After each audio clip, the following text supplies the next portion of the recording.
মহাত্মা গান্ধী কত সালে দক্ষিণ আফ্রিকা থেকে ভারতে ফিরে আসেন? সঠিক উত্তর 1915 সালে। 9 জানুয়ারি 1915 সালে মহাত্মা গান্ধী দক্ষিণ আফ্রিকা থেকে ভারতে স্থায়ীভাবে ফিরে আসেন।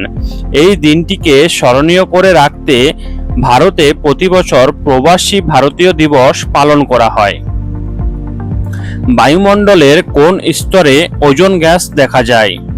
সঠিক উত্তর স্ট্র্যাটোস্ফিয়ার। স্ট্র্যাটোস্ফিয়ার স্তরে ওজোন গ্যাসের একটি পর্দা থাকে, যা সূর্য থেকে আসা ক্ষতিকর অতিবেগুনি রশ্মিকে অর্থাৎ ইউভি রেজ শোষণ করে পৃথিবীকে রক্ষা করে। এটি জীবমণ্ডলের জন্য অত্যন্ত গুরুত্বপূর্ণ। ভারতে পঞ্চায়েতি রাজ ব্যবস্থা প্রথম কোন রাজ্যে শুরু হয়েছিল? সঠিক উত্তর রাজস্থান। 1959 সালের 2রা অক্টোবর রাজস্থানের নাগর জেলায় প্রথম পঞ্চায়েতি রাজ ব্যবস্থার উদ্বোধন করা হয়।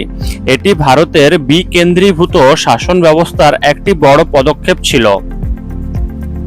কাকে কম্পিউটারের জনক বলা হয় অর্থাৎ ফাদার্স অফ কম্পিউটার বলা হয়? সঠিক উত্তর চার্লস ব্যাবেজ। চার্লস ব্যাবেজ 19 শতকের শুরুতে প্রথম যান্ত্রিক কম্পিউটার বা অ্যানালিটিক্যাল ইঞ্জিনের ধারণা দিয়েছিলেন। তার এই আবিষ্কারই আধুনিক কম্পিউটারের মূল ভিত্তি হিসেবে কাজ করে। নোবেল পুরস্কারজয়ী প্রথম ভারতীয় কে ছিলেন? সঠিক উত্তর রবীন্দ্রনাথ ঠাকুর। 1913 সালে তার বিশ্ববিখ্যাত কাব্যগ্রন্থ গীতাঞ্জলির জন্য তিনি সাহিত্যে নোবেল পুরস্কার পান। তিনি শুধু ভারতে নয়, সমগ্র এশিয়ার মধ্যে প্রথম নোবেল বিজয়ী ব্যক্তিত্ব ছিলেন।